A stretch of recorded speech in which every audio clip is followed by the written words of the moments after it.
أشهد أن محمدًا رسول الله.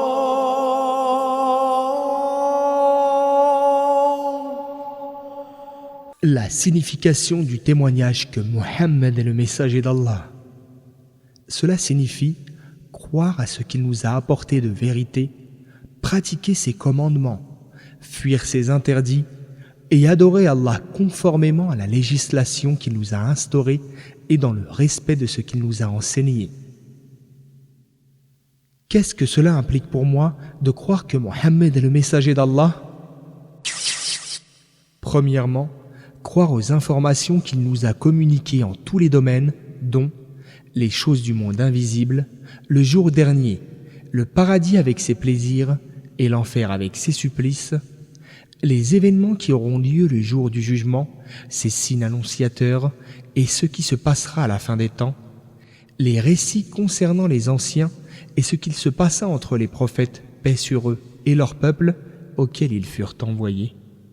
Le musulman doit croire à ce qui est bien établi de la sunna du messager d'Allah. Deuxièmement, obéir à ses ordres et s'abstenir de commettre ses interdits. Cela comprend se conformer à ce qu'il a commandé, sachant avec certitude qu'il ne parle pas sous l'effet de la passion, mais qu'il est en cela inspiré par Allah le Très-Haut. Allah exalté soit-il a dit: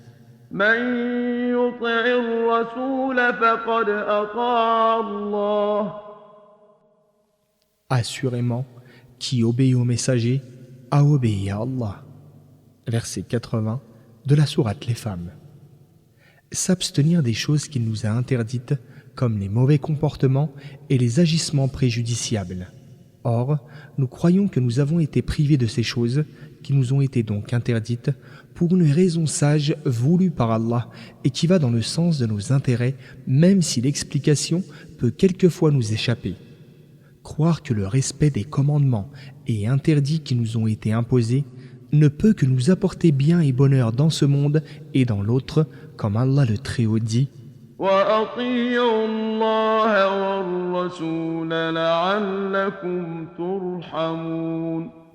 Obéissez à Allah et aux messagers afin de bénéficier de la miséricorde.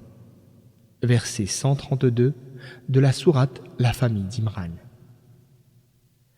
Être convaincu que celui qui contrevient au commandement du prophète, paix et salut d'Allah sur lui, mérite le châtiment douloureux conformément à la parole divine. فليحذر الذين يخالفون عن أمره أن تصيبهم فتنة أو يصيبهم عذاب أليم. Que ceux qui contreviennent à son ordre, transgressent son commandement, prennent garde qu'une épreuve ne les touche ou que ne les atteigne un châtiment douloureux. Verset 63 de la sourate La Lumière. Troisièmement, de n'adorer Allah que conformément à la façon instituée par le prophète, paix et salut d'Allah sur lui. Cela comprend un certain nombre de choses qu'il faut souligner. Suivre ses pas, c'est-à-dire imiter la sunna, l'exemple et la vie du messager d'Allah dans tout ce qu'elle comporte de paroles, d'actes, d'assentiments et d'acquiescement de sa part. Tout cela constitue pour nous le modèle à imiter dans tous les domaines de notre vie. Plus le serviteur se conforme à la sunna et à l'exemple du prophète, paix et salut d'Allah sur lui, et plus il s'approche de son Seigneur et s'élève en degré auprès de son maître.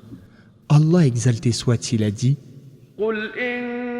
كنتم تحبون الله فاتبعوني يحببكم الله ويغفر لكم ذنوبكم والله غفور رحيم.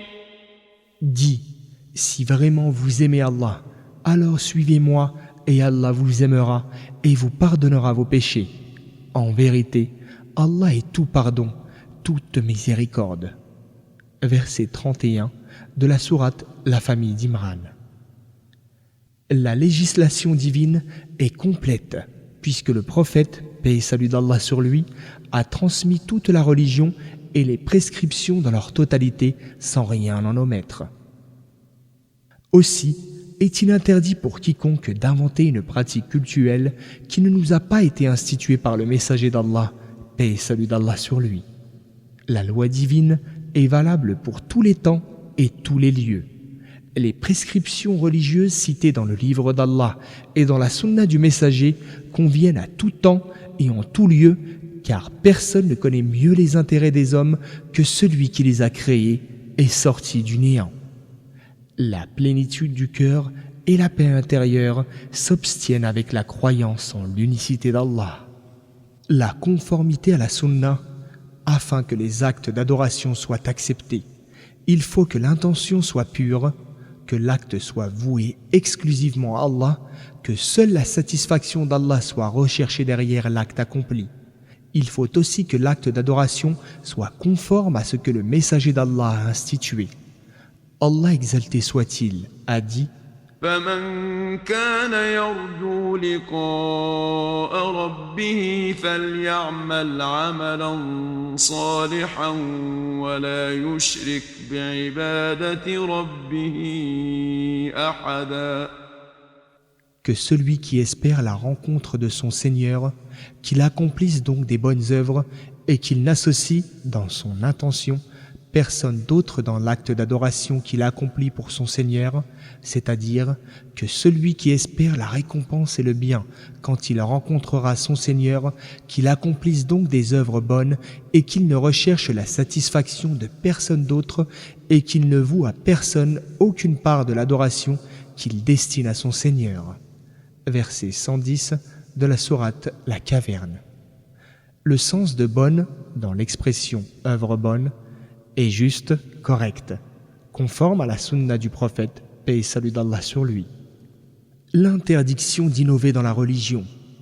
Celui donc qui invente une pratique ou une adoration qui n'existe pas dans la sunna du prophète, paix et salut d'Allah sur lui, et qui veut par ce moyen vouer un culte à Allah, comme par exemple inventer une façon de prier qui diffère de la façon légale, une telle personne contrevient alors à son ordre et à qui est même un péché à cause de cet acte qui n'est en conséquence pas accepté d'elle. Allah exalté soit-il a dit à ce sujet: فليحذر الذين يخالفون عن أمره أن تصيبهم فتنة أو يصيبهم عذاب أليم. Que ceux qui contreviennent à son ordre, transgressent son commandement, prennent garde qu'une épreuve ne les touche ou que ne les atteigne un châtiment douloureux. Verset 63 de la sourate La Lumière. Le prophète, paix et salut d'Allah sur lui, a dit: quiconque innove dans notre religion en y introduisant ce qui lui est étranger, ce qu'il innove est rejeté. Hadith rapporté par Al-Bukhari et Muslim. Quand la loi divine interdit sévèrement l'innovation, l'ajout et le changement dans les pratiques d'adoration, c'est pour protéger la religion de la falsification et de l'altération, la prémunissant ainsi de la passion et des désirs des hommes. Elle pousse aussi les facultés mentales des hommes à créer, inventer et découvrir dans les mystères de cet univers visible en tous les domaines ce qui est profitable à l'humanité et qui fait avancer son présent et son futur.